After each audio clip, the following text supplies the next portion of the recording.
आई, अगं हे आई, अगं हे लवकर. हे बघ, केळी सांगितली होतीस ना, आणलीये. बरं ठीक आहे, जाते मी आता. अगं ऑफिसला जायला खूप टाइम होतोय अगं मला. ओरडती मला सर. ठीक आहे, जाते मी. आता अशी का उभी आहेस तू? मला माहिती तुला काय म्हणायचंय ते.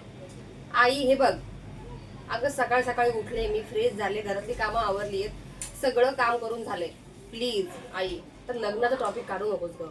हा, आत्ता काय मी लग्न वगैरे करायचं नाहीये मला. अगं शौर्य मोठं झालाय माझा लहान भाऊ, त्याचं शिक्षण बाकी आहे, तुझं डोळ्याचं ऑपरेशन पण करायचंय, आणि प्लस जॉब करणारे मी एकटीच आहे घरामध्ये, आणि हे सगळं मलाच बघायचंय. मी लग्न करून नवऱ्या घरी जाईल, तुम्हा दोघांना कोण बघणार आहे?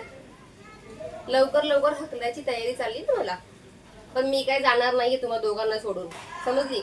जोपर्यंत तुझ्या डोळ्यांचं ऑपरेशन होत नाहीये आणि याचं शिक्षण पूर्ण होऊन हा जॉबला लागत नाहीये ना, तोपर्यंत मी कुठेही जाणार नाहीये.